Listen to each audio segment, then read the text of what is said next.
आप सभी भाई बहनों का आध्यात्मिक ऑक्सीजन की लघु ज्ञान संदेश कक्षा में एक बार फिर स्वागत है। आज की चर्चा एक शब्द जो अक्सर हमारी वीडियो की डिस्क्रिप्शन में विवरण में हम लिखते हैं कि वीडियो को आरंभ से अंत तक एकांत स्थिति में एकाग्रचित्त होकर सुनिए। तो उस एकाग्र चित्त पर ही आग एक चर्चा को दिशा देने जा रहे हैं। देखिए, एकाग्र चित्त में अलग-अलग वर्णों को आप समझिए।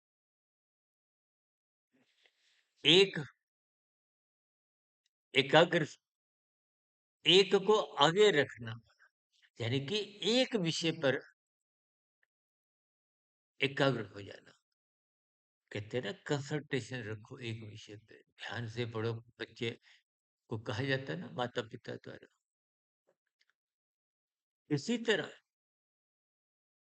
एकाग्र चित्त, चित्त का अभिप्राय देखिए चेतना से है, बुद्धि से है, एक अंतःकरण की स्थिति है।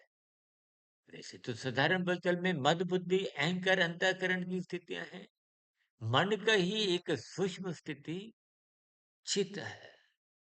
चित्त से ही एकाग्र चित्त शब्द है। जब आप मन को बाहर लगाते हो, भीतर की स्मृति लगाते हो, तो वो चित्त की स्थिति है, यानी कि एकाग्र चित्त। जैसे आप कोई व्यवसाय करते हो, आप कहीं दुकानदारी पे गए, कहीं से कोई भुगतान की स्थितियां हैं, आप 500 के नोट की कोई गड्डी गिन रहे हो, तो कितना एकाग्रचित्त होते हैं, 1 2 3 आराम से गिनते हैं ना। लेकिन जब आप शास्त्रीय बातों को एकाग्रचित्त होकर नहीं सुनते, यानी कि अपने जीवन में जब आप धन को महत्व देते हो, अर्थ को महत्व देते हो, क्योंकि नोटों को गिनते समय आपकी एकाग्र बुद्धि बनी होती है। आप एकाग्रचित्त अवस्था में ही नोट गिनते हो।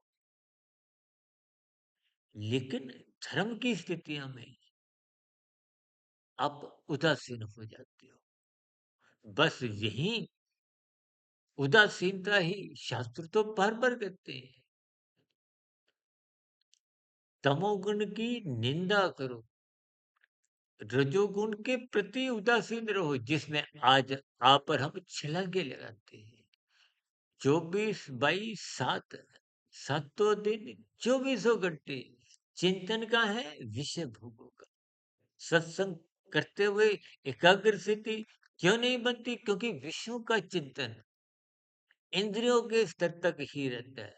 मन बुद्धि के दरवाजे खुलते नहीं।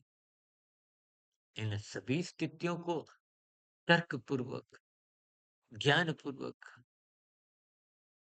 चिंतन करें, ताकि देखिए, हम बार बार कहते हैं, आप ब्रह्म मुहूर्त ज्ञान उपदेश कक्षा की वीडियो सुनो, चाहे इस आध्यात्मिक ऑक्सीजन की, या प्रश्नोत्तर ज्ञान कक्षा, चाहे शॉर्ट्स की वीडियो कोई भी सुनो, किसी की भी सुनो। ऐसा नहीं कि आपने केवल हमारी ही वीडियो सुननी है, या वीडियो नहीं भी सुनो तो शास्त्र पढ़ो, गुरु के कहीं भी।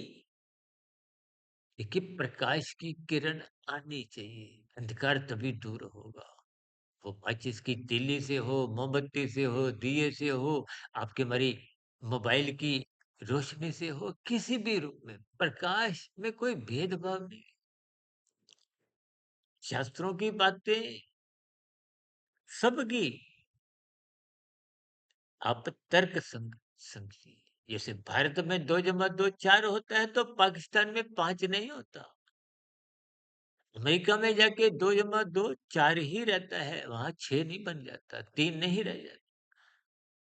इन सभी संकेतों को तर्क पूर्वक तोलिए, ब्रह्मांड की व्यवस्था को समझिए। शास्त्र बार बार कहते हैं, गीता में तो भगवान श्री कृष्ण जी ने बार बार कहा है कि प्रकृति के 3 गुण, तमोगुण, रजोगुण, सत्वगुण,